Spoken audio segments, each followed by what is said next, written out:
বগুড়াকে দেশের ১৩তম city corporation হিসেবে উদ্বোধন করলেন প্রধানমন্ত্রী তারেক রহমান। এছাড়াও তিনি বগুড়া জজ আদালতে ইবেল বন্ড সেবা, জেলা অ্যাডভোকেটস বার সমিতির নতুন ভবন উদ্বোধন করেছেন। উদ্বোধনী অনুষ্ঠানে সরকার প্রধান বগুড়াকে মডেল সিটি কর্পোরেশন হিসেবে গড়ে তুলতে সবাইকে যত্নবান হওয়ার আহ্বান জানিয়েছেন। সহকর্মী আবু সাইদের পাঠানো তথ্য ও ছবিতে প্রতিবেদন। জেলার সন্তান প্রধানমন্ত্রী তারেক রহমানের জন্য সকাল থেকেই অপেক্ষায় ছিলেন বগুড়াবাসী। সকাল 10টায় বগুড়া শহরে প্রবেশ করে তার গাড়িবহর। সঙ্গে সঙ্গেই উচ্ছ্বাসে ফেটে পড়ে নগরবাসী। সার্কিট হাউসে কিছুক্ষণ বিশ্রাম নিয়ে হেঁটে যান জর্জ কোর্টে। পথে পথে মানুষের ভালোবাসা ও শ্রদ্ধায় সিক্ত হন। এখানেই উদ্বোধন করেন বার সমিতির নতুন ভবন। দুপুর 12টার দিকে বগুড়াকে সিটি কর্পোরেশন ঘোষণা করেন এবং নাম ফলক উন্মোচন করেন। আগামীর অগ্রগতির ভিত্তি আনোয়ার ইস্পাত, স্ট্রংগেস্ট স্টিল সিন্স 1978।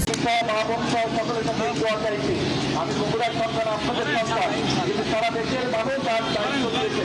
সারা দেশের মানুষকে যাতে বগুড়ার মানুষের মতো সৃষ্টি করতে পারি, তাদের সমস্যাগুলোতে সমাধান করতে পারি, সেই দোয়াতে। এ সময় তিনি বগুড়া সিটিকে গড়ে তুলতে নগরবাসীর সহযোগিতা চান। আমরা সবসময় আপনারা বলেন যে বগুড়াকে আপনারা বগুড়া শহরকে একটা মডেল টাউন হিসেবে গড়ে তুলবেন, কিন্তু মডেল টাউন করতে গেলে তো কিছু সরকার একা পারবে না। এলাকার মানুষ, শহরের মানুষ যদি চেষ্টা না করে, শহরের মানুষকে একসাথে কাজ না করে, তাহলে তো সম্ভব না হয়।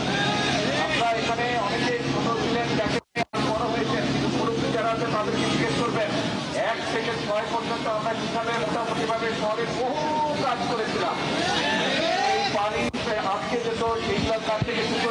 এলাকার মানুষের প্রত্যাশা প্রায় 2 দশকের বন্ধ্যাত্ব কাটিয়ে এবার বগুড়া উন্নয়নের ধারায় যুক্ত হবে। আমরা খুবই আনন্দিত এবং আমাদের যে তারেক রহমান যে ওয়াদা দিয়েছিল সে ওয়াদা আজকে সে পূরণ করতেছে। আমরা বগুড়াবাসী খুবই ধন্য। এখান থেকে প্রতীয়মান হয় যে আমাদের নেতা শুধু কথায় বিশ্বাসী না, উনি কাজে বিশ্বাসী। এটা আমাদের গর্বের, এটা আমাদের আনন্দের, এটা আমাদের অহংকারের। প্রধানমন্ত্রীর এ সফর ঘিরে বগুড়া শহর সহ আশপাশের এলাকায় উৎসবমুখর পরিবেশ সৃষ্টি হয়। পিন্টু হাজং, ৭১।